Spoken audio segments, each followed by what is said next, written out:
तो hello everyone, this is Divyanshi. Welcome to Gyanodaya के गुरुजी। बच्चों, क्लास 10th प्रोज का ये है 8th चैप्टर और इस चैप्टर का नेम है the sermon at Banaras, written by Betty Shaw. आपको नेम लिखा हुआ दिख रहा है बच्चों, और ये इस चैप्टर के राइटर का नेम है बेटी शॉ।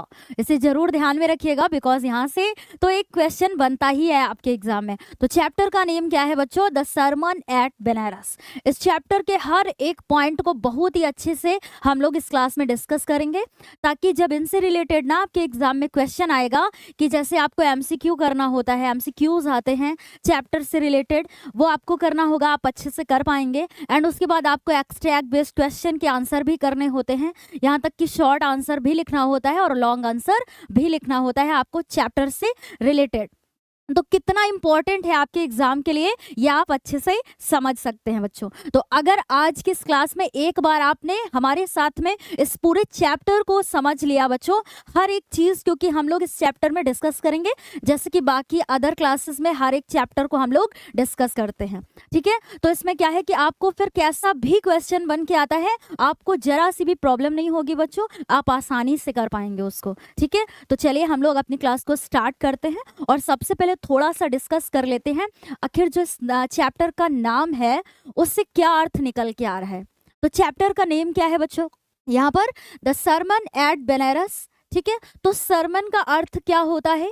सरमन का अर्थ होता है बच्चों मीनिंग, ठीक है। मीनिंग में बात करें तो देखिए इसका मतलब होता है प्रीचिंग। अब आप सोचेंगे मैम प्रीचिंग का मतलब क्या होता है हिंदी में? तो प्रीचिंग का मतलब होता है बच्चों उपदेश, ठीक है। क्या बोलेंगे? उपदेश बोल सकते हैं, या फिर हम कह सकते हैं कि धर्मोपदेश, ठीक है। उपदेश लिखा हुआ है या धर्मोपदेश कह सकते हैं, मतलब कोई धार्मिक उपदेश या नैतिकता से संबंधित उपदेश, किसी भी प्रकार की बात करेंगे। तो इतनी बात आपको क्लियर है बच्चों कि सरमन का अर्थ यहाँ पर क्या होगा? प्रीचिंग। प्रीचिंग मतलब उपदेश। और यहाँ पर फिर बनारस की बात करते हैं तो ये जो आपके चैप्टर में गिवन है, मैं इसको यहाँ पर लिख के आपको बता देती हूँ कि बनारस है एक बच्चों प्लेस, ठीक है, एक प्लेस का नेम है। और इसे क्या बोलेंगे? बनारस हिंदी में कहते हैं ना, आप जानते होंगे बच्चों, बहुत ही फेमस प्लेस है गंगा नदी के बारे में, जहाँ डुबकी लगाने का सबसे पवित्र स्थान माना जाता है बनारस को। तो बनारस में उपदेश किसके द्वारा दिया गया? गौतम बुद्ध के द्वारा दिया गया था बच्चों। तो गौतम बुद्ध के द्वारा बनारस में ये पहला उपदेश दिया गया था। और क्या है वो बच्चों कि यह चैप्टर किससे संबंधित है, इस चैप्टर में क्या पढ़ना है हमें, उसके बारे में बात कर लेते हैं कि यह चैप्टर गौतम बुद्ध के द्वारा दिए गए बनारस में पहले उपदेश के ज्ञान की विशेषताओं के बारे में बताता है। तो ये अगर आपने इस चीज को समझ लिया ना, तो आप समझ जाएंगे कि आखिर पूरे चैप्टर में है क्या। तो क्या है कि गौतम बुद्ध के द्वारा दिए गए बनारस में पहले उपदेश के ज्ञान की विशेषताओं के बारे में बताया गया है। और यह उपदेश, ये जो सरमन है, यह उपदेश बच्चों गौतम बुद्ध ने ज्ञान प्राप्ति के बाद दिया था। किसे दिया था? एक किस्सा गौतमी नाम की एक महिला थी। नाम क्या बोला बच्चों? किस्सा गौतमी। तो किस्सा गौतमी नाम की एक महिला थी जिनके इकलौते, मतलब एकमात्र अकेला उनका बेटा होता है और उसकी डेथ हो जाती है, मतलब उसकी मृत्यु हो जाती है। और वो उस पर यकीन नहीं कर पाती हैं कि इसकी मृत्यु हो गई है, मतलब इतना ज़्यादा वो दुखी हो जाती हैं कि उस पर यकीन नहीं कर पाती हैं कि वास्तव में इसकी डेथ हो चुकी है, अब ये दोबारा से जीवित नहीं होगा। तो वो घर घर जाकर के लोगों से उसे दवा के बारे में पूछती हैं कि कैसे इसको दोबारा से जीवित किया जा सके।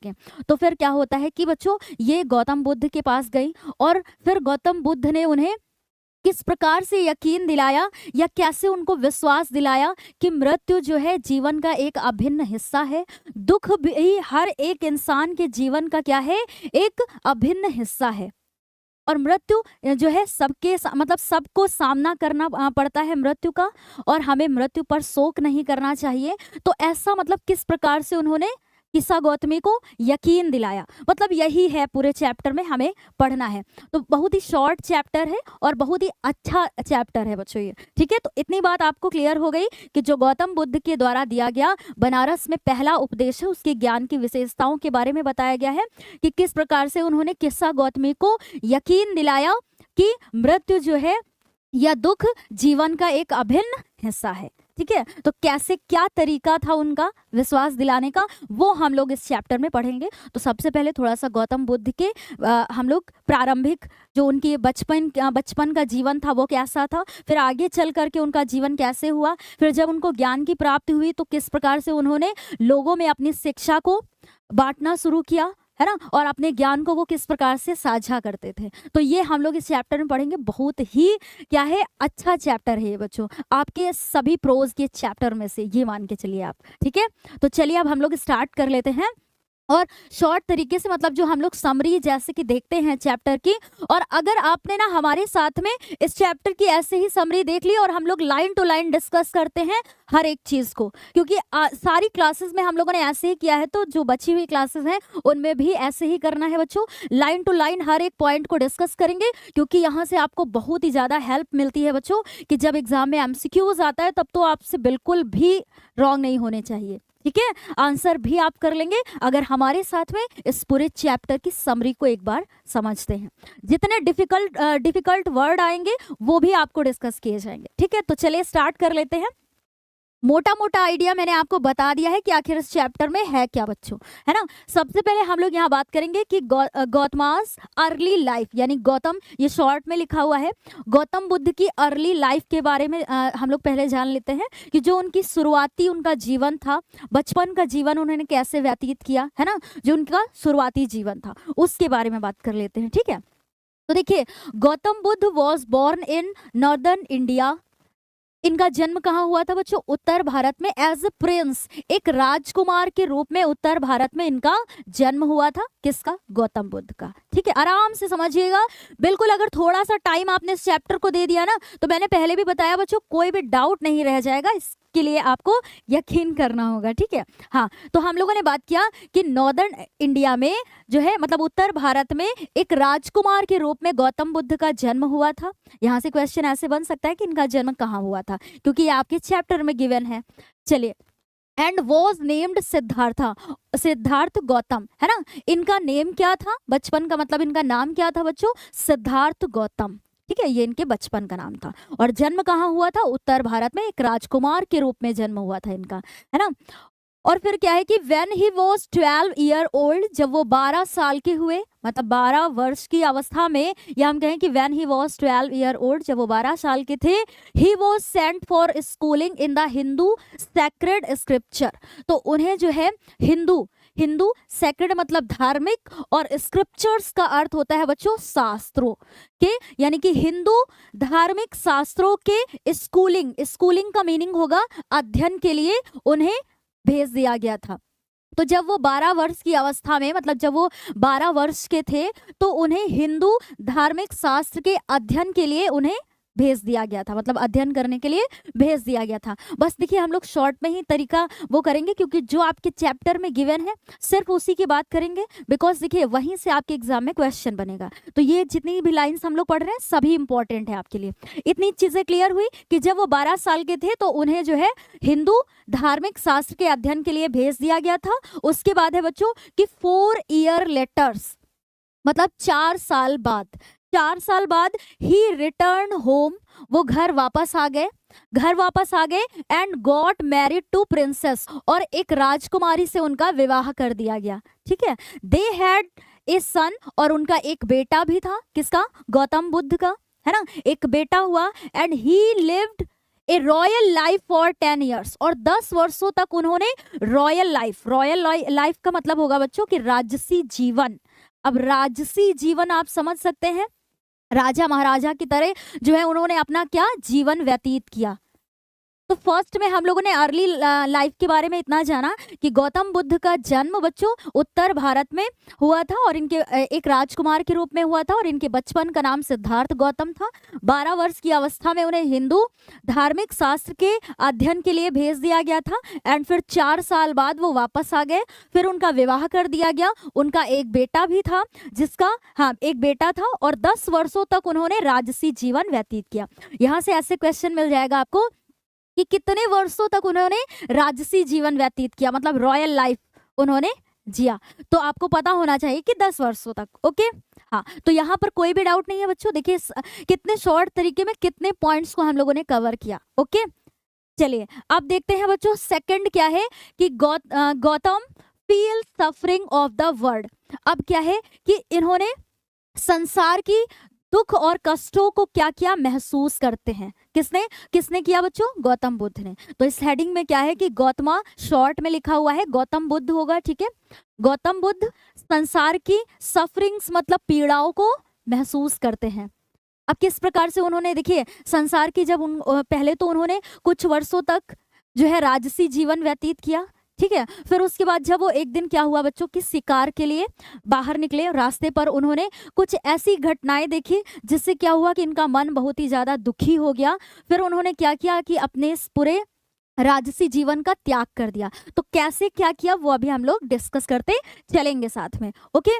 हाँ तो देखिए Gautam was protected from all the suffering of the world. इस लाइन का मतलब बहुत अच्छे से समझिएगा कि Gautam was protected from all the suffering of the world. Protected मतलब होता है बच्चों बचा करके रखना, ठीक है, सुरक्षित रखना। और सफरिंग्स मतलब होता है दुख और कष्ट, वर्ड संसार, ठीक है। तो गौतम बुद्ध को संसार के दुख और कष्टों से बचा करके रखा गया था। किसके मतलब किस वजह से बचा करके रखा गया था? समझिए कि ऐसा माना जाता है बच्चों कि जब गौतम बुद्ध का जन्म होने वाला था, ठीक है, तो एक ब्राह्मण के द्वारा भविष्यवाणी की गई थी कि या तो एक बहुत बड़े सम्राट बनेंगे मतलब राजा बनेंगे, कौन बच्चों? गौतम बुद्ध, ठीक है। और या फिर जो है एक बहुत बड़े मॉन्क बनेंगे, मॉन्क बोले तो साधु सन्यासी, ठीक है, सन्यासी बनेंगे। तो ये भविष्यवाणी हुई थी कि या तो एक मतलब चक्रवर्ती सम्राट यानी बड़े राजा बनेंगे और या फिर तो एक ये क्या बनेंगे? बड़े सन्यासी बनेंगे। तो इस वजह से इनको संसार की सभी दुख पीड़ाओं से क्या करके रखा गया था? बचा करके रखा गया था। इनके जो पिताजी क्या थे? राजकुमार थे। उनके द्वारा उन्होंने क्या किया कि संसार के कष्टों से इनको बचा करके रखा था कुछ वर्षों तक। फिर आगे क्या हुआ बच्चों? देखिए वन डे, एक दिन, on his way to hunt. On his way to hunt का मतलब होगा कि जब वो हंट मतलब क्या होता है बच्चों? शिकार करने के लिए, है ना। टू हंट मतलब क्या होगा? शिकार करने के लिए वो जब गए तो रास्ते में, ऑन हिज वे मतलब उन्हीं उसी रास्ते में उन्होंने, देखिए गौतम बुद्ध ने केम अक्रॉस ए सिक मैन, एक बीमार व्यक्ति को आते हुए देखा। मतलब उनका सामना किससे हुआ? एक बीमार व्यक्ति से हुआ। सिक मैन मतलब क्या होगा बच्चों? बीमार व्यक्ति से हुआ। बहुत कुछ सीखने को भी मिलेगा हमें इस चैप्टर से, ठीक है।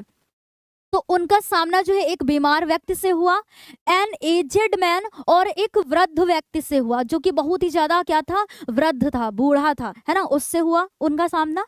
And a funeral procession. Funeral procession का मतलब होता है बच्चों शव यात्रा। ये ध्यान में रखिएगा बिकॉज यहाँ से आपके एग्जाम में क्वेश्चन जरूर बनेगा। तो फ्यूनरल प्रोसेशन मतलब होता है बच्चों शव यात्रा। शव यात्रा आप समझते हैं ना, जो मृत्यु होने के बाद क्या वो कंधे पर रख करके ले जाते हैं और सभी साथ में जाते हैं, वो शव यात्रा की बात हो रही है, ठीक है। तो जब गौतम बुद्ध शिकार करने के लिए निकले और उनके रास्ते में उनका सामना किससे हुआ? एक वृद्ध व्यक्ति से हुआ। फिर कौन मिला उन्हें? एक बीमार व्यक्ति मिला। एंड फिर उसके बाद उनका एक शव यात्रा से सामना होता है कि किस प्रकार से शव यात्रा जा रही थी, ठीक है। शव को रख करके सभी जा रहे थे। ए मॉन्क बेगिंग फॉर आर्म्स। एक मॉन्क मतलब क्या है यहाँ पर? साधु सन्यासी। बेगिंग मतलब मांग रहा था, आर्म्स मतलब होता है बच्चों भिक्षा।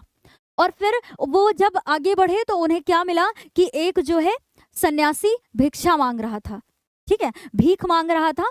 तो मतलब इन सारी चीजों से उनका सामना होता है। तो किससे किससे हुआ था ये ध्यान में रखिएगा, एक बीमार व्यक्ति, एक वृद्ध व्यक्ति और शव यात्रा से, और एक साधु को उन्होंने भीख मांगते हुए देखा। He was only 25 year. He was only 25 year old that time. उस समय वो मात्र 25 वर्ष के थे, 12 वर्ष की अवस्था में। तो क्या हुआ था कि उनको स्कूलिंग के लिए भेज दिया गया था। फिर वहां से 4 साल बाद वापस आए, विवाह कर दिया गया और फिर 10 वर्षों तक उन्होंने राजसी जीवन व्यतीत किया। फिर ऐसा हुआ कि रास्ते में ऐसे लोगों से इनका सामना हुआ और फिर वह मात्र उस समय कितने वर्ष के थे बच्चों? 25 वर्ष के थे, ठीक है, 25 वर्ष के थे। These experiences influenced Buddhas thinking.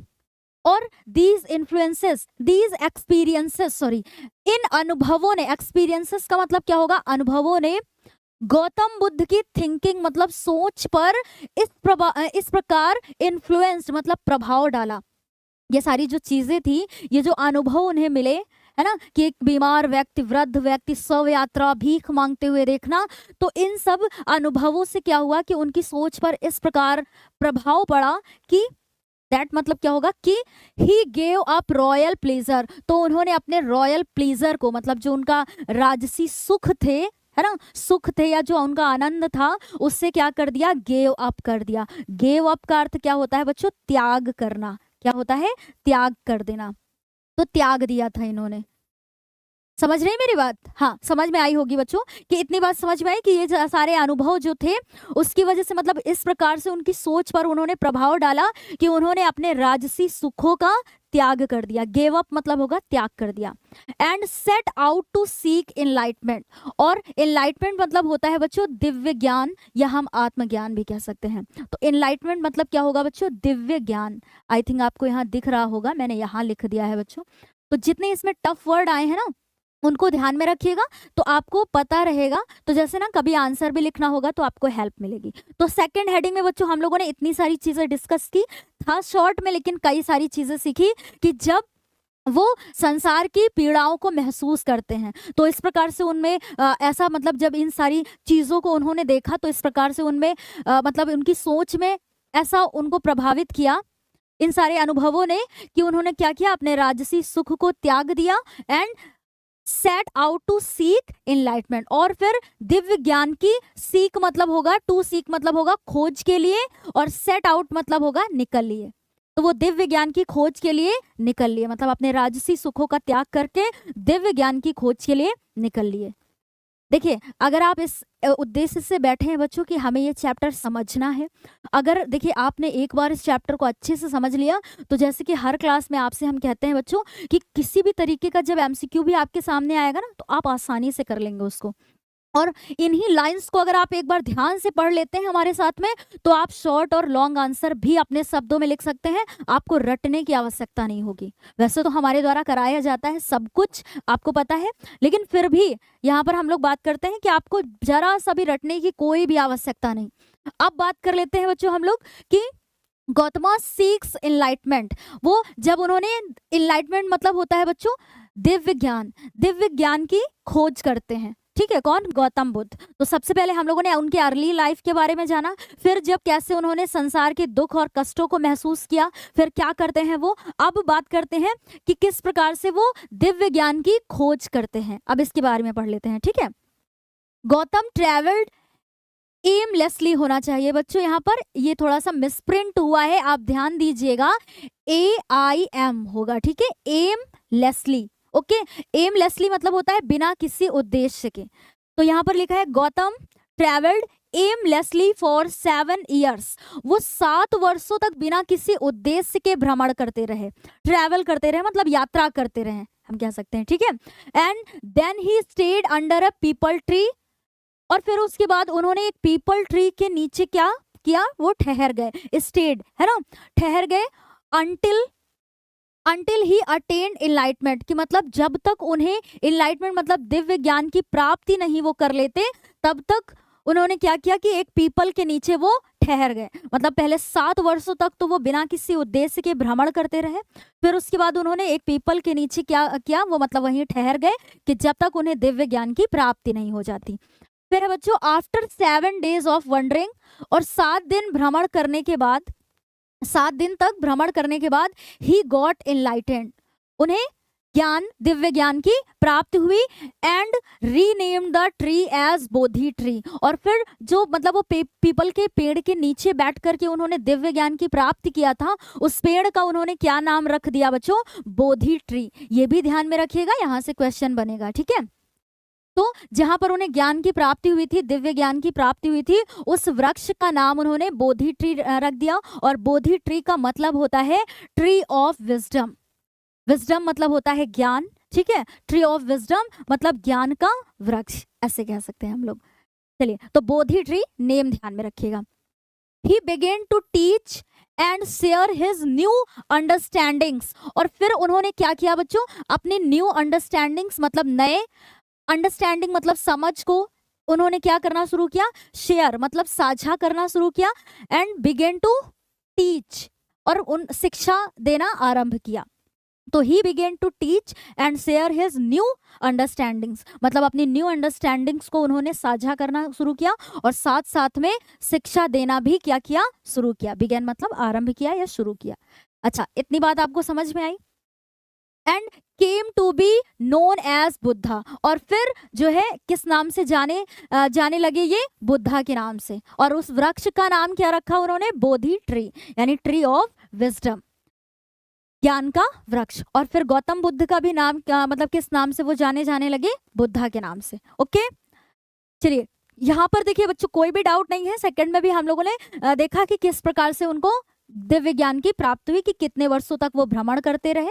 यहाँ से ध्यान में रखिएगा, बिकॉज यहाँ से क्वेश्चन बनेगा कि वो एमलेसली मतलब बिना किसी उद्देश्य के 7 वर्षों तक भ्रमण करते रहे। फिर वो एक पीपल के वृक्ष के नीचे क्या रुक गए कि जब तक उन्हें दिव्य ज्ञान की प्राप्ति नहीं हो जाती। फिर 7 दिन भ्रमण करने के बाद उन्हें दिव्य ज्ञान की प्राप्ति हुई। फिर उस वृक्ष का नाम बोधि ट्री रखा, और वो स्वयं भी बुद्धा के नाम से जाने लगे। तो ये जैसे जितने पॉइंट ये डिस्कस करते हैं सारे आपके चैप्टर में गिवन है बच्चों, ठीक है। तो यहीं से ना क्वेश्चन बनेगा। एंड आगे बात कर लेते हैं। He gave his first sermon, और फिर उन्होंने अपना पहला उपदेश दिया in the city of Banaras, Banaras शहर में उन्होंने अपना पहला उपदेश दिया। सरमन का अर्थ क्या होगा, मैंने पहले भी बताया आपको, उपदेश। तो बनारस में उन्होंने अपना पहला उपदेश दिया। It is the holiest of the dipping places of the river Ganga, और ये गंगा नदी डिपिंग प्लेसेस मतलब होगा बच्चों डुबकी लगाने वाले स्थानों में सबसे क्या है, पवित्र माना जाता है। यह स्थान मतलब गंगा नदी में डुबकी लगाने का सबसे पवित्र स्थान माना जाता है Banaras. Okay, this sermon reflect Buddha's wisdom, और दिस सरमन मतलब इस उपदेश ने बुद्धास यानी गौतम बुद्ध की विजडम मतलब होता है बच्चों ज्ञान। विजडम का अर्थ क्या होता है बच्चों, ज्ञान। तो ये पूरी लाइन पढ़ते हैं फिर आपको अर्थ समझ में आएगा। This sermon reflects Buddha's wisdom about one undiscoverable kind of suffering। मतलब this sermon इस उपदेश ने अनडिस्कवरेबल काइंड ऑफ सफरिंग मतलब एक अज्ञात दुख के अबाउट मतलब विषय में गौतम बुद्ध के ज्ञान को रिफ्लेक्ट मतलब दर्शाता है। रिफ्लेक्ट्स मतलब होगा दर्शाता है। तो यह जो सरमन है एक अज्ञात दुख के विषय में गौतम बुद्ध के ज्ञान को क्या करता है, दर्शाता है यह उपदेश। अब उस उपदेश की बात करते हैं अब हम लोग, है ना। तो पहले हम लोगों ने इससे समझा बच्चों कि जो है उनकी अर्ली लाइफ कैसी थी, फिर उन्होंने संसारिक कष्ट को कैसे देखा, फिर किस प्रकार से उन पर प्रभाव पड़ा, फिर उन्हें दिव्य ज्ञान की प्राप्ति कैसे हुई, इन चीज़ों को हम लोगों ने डिस्कस किया। अब क्या आगे पढ़ेंगे कि जो उन्होंने बनारस में अपना पहला उपदेश दिया था वो क्या था, है ना, किसके विषय में था। अब इसको जान लेते हैं, बहुत ही इंटरेस्टिंग है यहाँ से, ठीक है। देखिए स्टोरी ऑफ किस्सा गौतमी, जो उनका पहला उपदेश था गौतम बुद्ध का, तो इनसे ही रिलेटेड है। कैसे, देखिए Kisa Gotami had only one son who had died.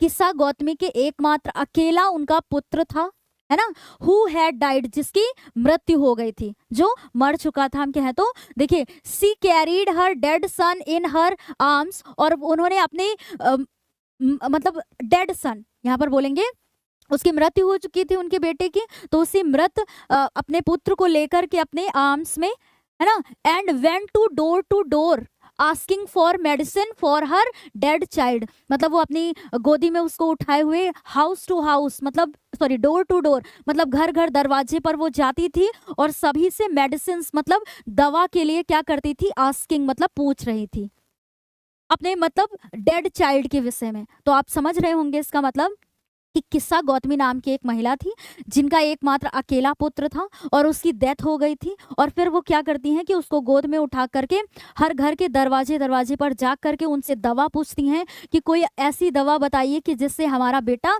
जीवित हो सके। मतलब वो यकीन नहीं कर पा रही थी कि इसकी मृत्यु हो चुकी है। अब आगे क्या होता है देखिए, पीपल सेड दैट, और लोगों ने बताया कि she had lost her senses, कि मतलब उन्होंने अपना सेंस भी खो दिया था। किसने, किस्सा गौतमी ने अपना सेंस भी खो दिया था, मतलब उन्हें वो इतनी ज्यादा अत्यधिक कष्ट था उन्हें, ठीक है। अब देखिए lastly she met a man, और फिर अंत में वो एक ऐसे व्यक्ति से मिली, who directed her toward lord Buddha, और जिसने उन्हें निर्देश दिया गौतम बुद्ध के पास जाने के लिए, है ना। या मतलब यहाँ बुद्धा शॉर्ट में लिखा है, गौतम बुद्ध बोलेंगे, तो उनके पास जाने के लिए उसने क्या किया, डायरेक्टेड किया, मतलब उन्हें निर्देश देता है, निर्देश दिया किसे, गौतम बुद्ध के पास जाने के लिए, किसा गौतमी को।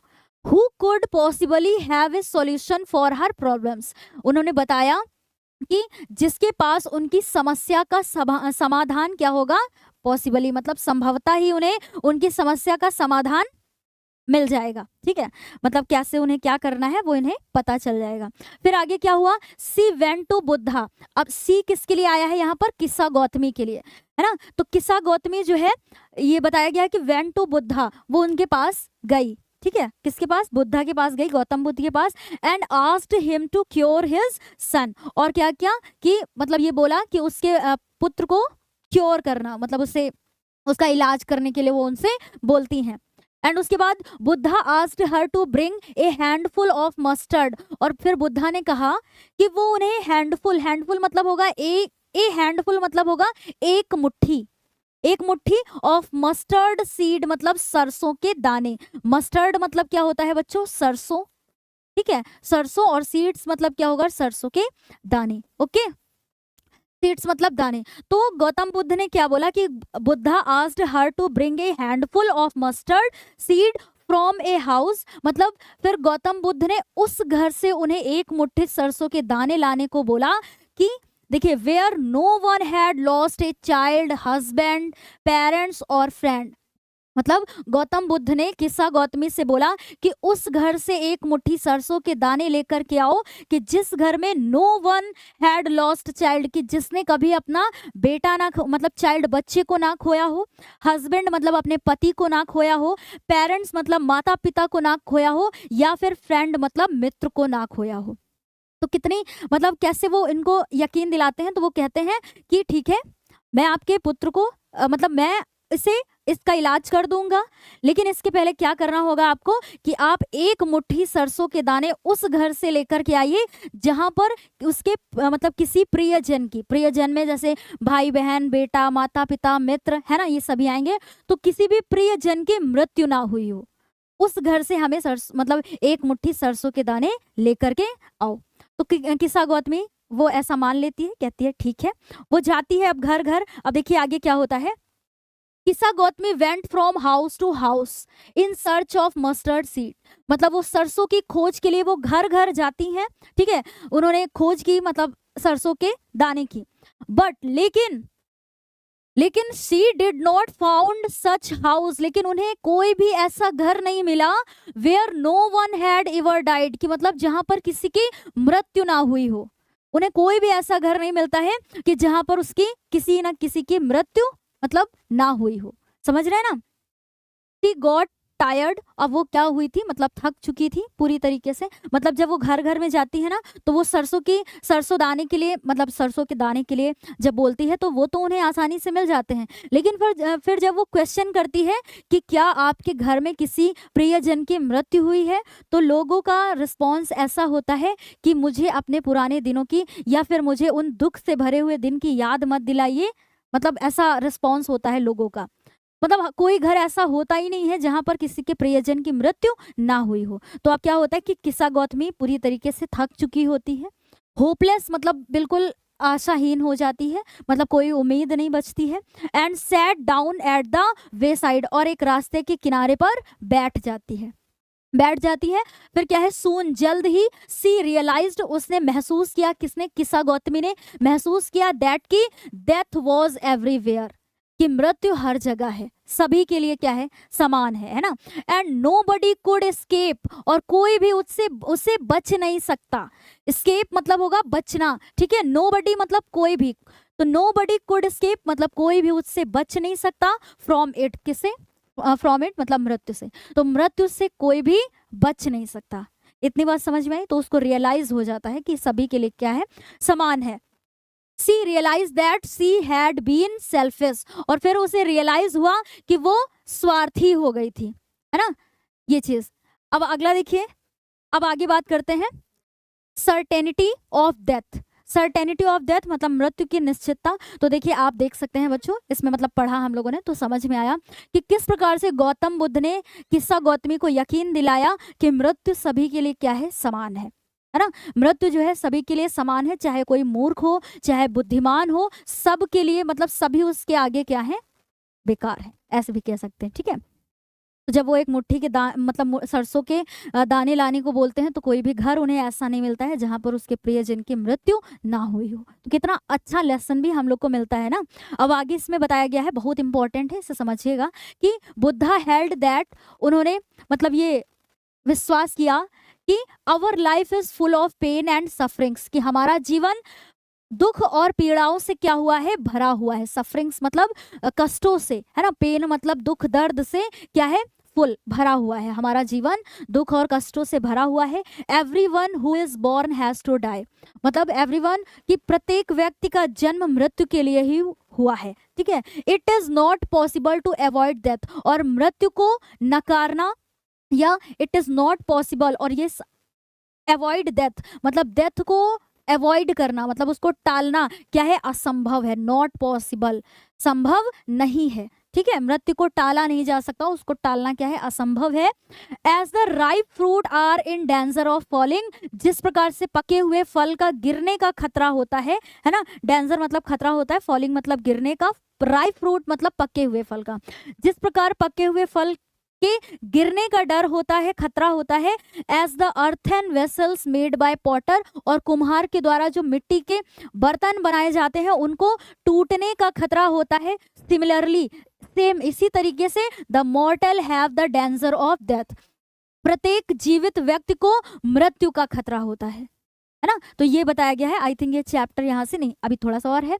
तो ये चीजें यहाँ पर क्लियर है ना, कि जिस प्रकार से पके हुए फल का जमीन पर टूट करके नीचे गिरने का खतरा होता है, कुम्हार के द्वारा जो मिट्टी के बर्तन बनाए जाते हैं उनको टूटने का डर होता है, इसी तरीके से प्रत्येक जीवित व्यक्ति को मृत्यु का खतरा होता है। वाइज मैन एंड फूल्स मतलब बुद्धिमान व्यक्ति और मूर्ख व्यक्ति। ठीक है, wise man and fools all fall in the power of death, सभी मृत्यु के शक्ति के क्या होते हैं, अधीन होते हैं। ठीक है, मतलब सभी के लिए मृत्यु क्या होती है, समान होती है, चाहे वो बुद्धिमान हो या फिर वो मूर्ख हो। Only the wise do not grieve, केवल बुद्धिमान व्यक्ति इस पर शोक नहीं करते हैं, ग्रीव मतलब दुख नहीं करते हैं। ठीक है, दुख नहीं मनाते हैं, बुद्धिमान व्यक्ति क्या इस पर दुख नहीं करते हैं।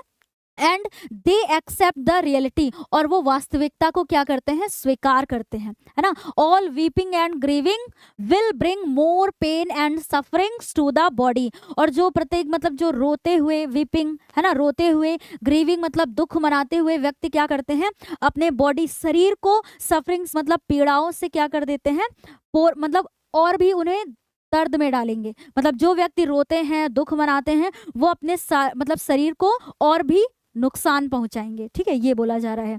तो जो समझदार व्यक्ति होता है, बुद्धिमान व्यक्ति होता है, वो इस पर शोक नहीं करता है। ठीक है, रियलिटी को एक्सेप्ट करता है। ये बताया गया है कि वन हु इज कंपोज्ड, और जो मतलब क्या है, शांत है ना, शांत है, will obtain peace of mind, will obtain peace of mind, वो मतलब मानसिक शांति को क्या करेगा, ऑब्टेन ग्रहण करेगा। And will be free from sorrow, और सभी दुखों से स्वतंत्र रहेगा। एंड बी ब्लेस्ड, और सौभाग्यशाली बनेगा, ये हम कह सकते हैं। ओके, तो देखिए चैप्टर कितना अच्छा था बच्चों, कितनी सारी चीजें हमें यहाँ पर समझ में आई हैं।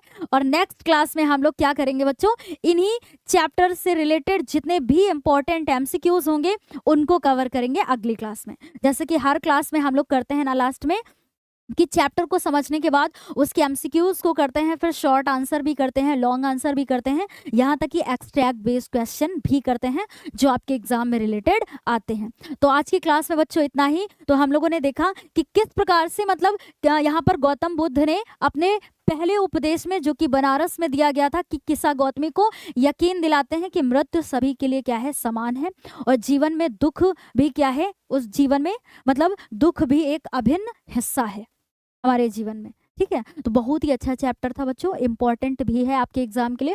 तो पूरा पढ़िएगा, पढ़ने के बाद उसको समझने का प्रयास करिएगा, और फिर हम लोग मिलेंगे इसकी अगली क्लास में, जिसमें करेंगे हम लोग इससे रिलेटेड सभी इंपॉर्टेंट एमसीक्यूज को। ठीक है, जैसे भी बन सकते हैं इस चैप्टर से रिलेटेड एमसीक्यूज को लेकर के आएंगे अगली क्लास में। तब तक के लिए बच्चों ऐसे ही मेहनत से पढ़ाई करते रहे। Bye bye, take care, thank you.